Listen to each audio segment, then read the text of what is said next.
Den här videon är framförallt för dig som har tänkt en längre tid att du ska börja flugfiska. Men inte har kommit till skott. Du vet kanske inte hur du ska göra för att få ut flugan.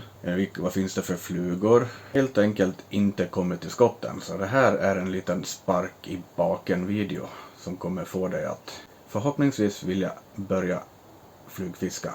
Jag kommer gå igenom vad det finns för olika flugor. Olika typer av flugor, vilket spö du ska använda. Jag kommer gå igenom en enkel övning som garanterat kommer få dig att kunna kasta med flugspöet. Lite tips vad du kan tänka på. Häng med och bli frälst i flugfiskelivet du med.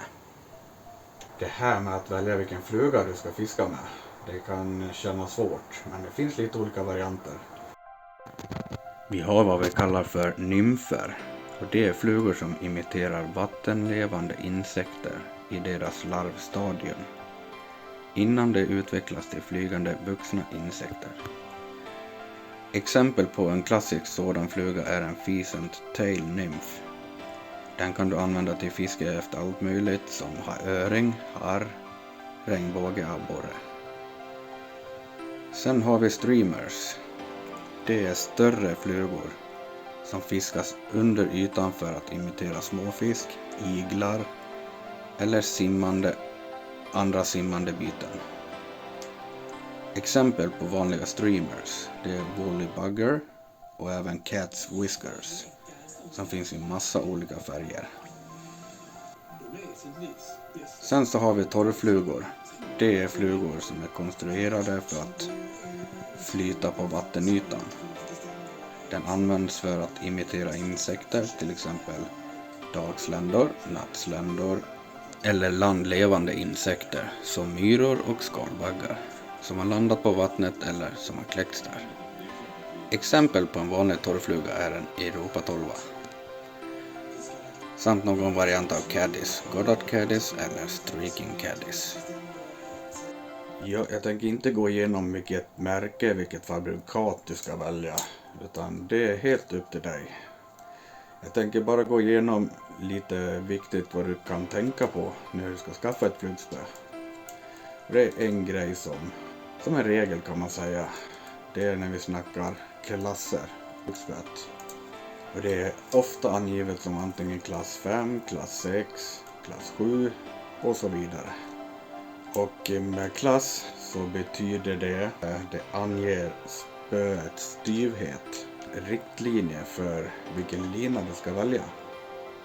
Vilken lina som fungerar optimalt för spöet. Och spö och lina, de bör alltid matcha varandra. Det går att kombinera upp ett eller ner ett, men riktlinje ska det alltid matcha. Är du ute och fiskar harr, öring, regnbåge, abborre, då skulle jag satsa på ett klass 5 till klass 7, någonstans där. Och som nybörjare så räcker det gott och väl med ett billigt spö, till exempel från Biltema eller något annat billigt spö. Jag köpte mitt första flugspö på Biltema och det fiskar jag fortfarande med än idag. Jag tänker nu bjuda på en enda övning. Och jag menar på att det ska räcka för att få dig att kunna kasta med flugspöet. Men allt hänger på hur flitigt du tränar. För vissa kanske det sitter snabbt och för andra kanske det tar längre tid. Precis som med allting annat.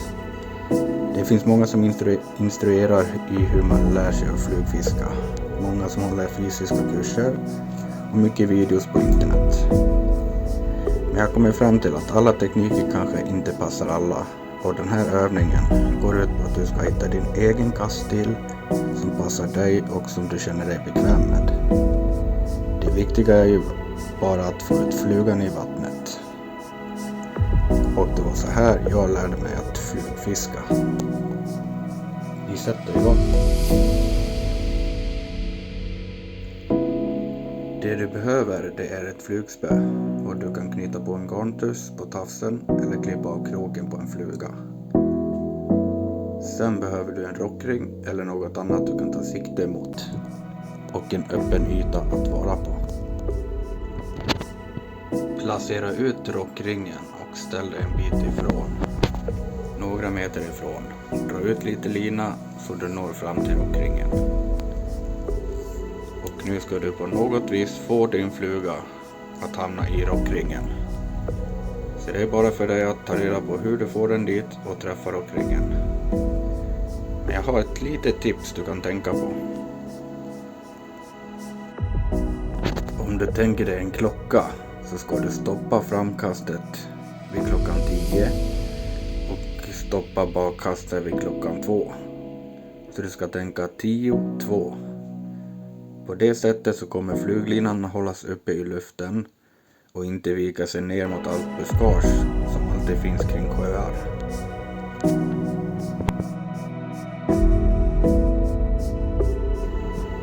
När du lyckats träffa rockringen så förflyttar du dig längre bak och då behöver du dra ut mer lina.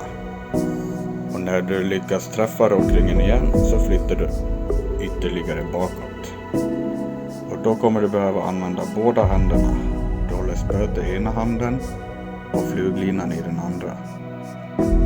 När du gör framkastet så låter du fluglinan löpa ut lite grann, lite åt gången.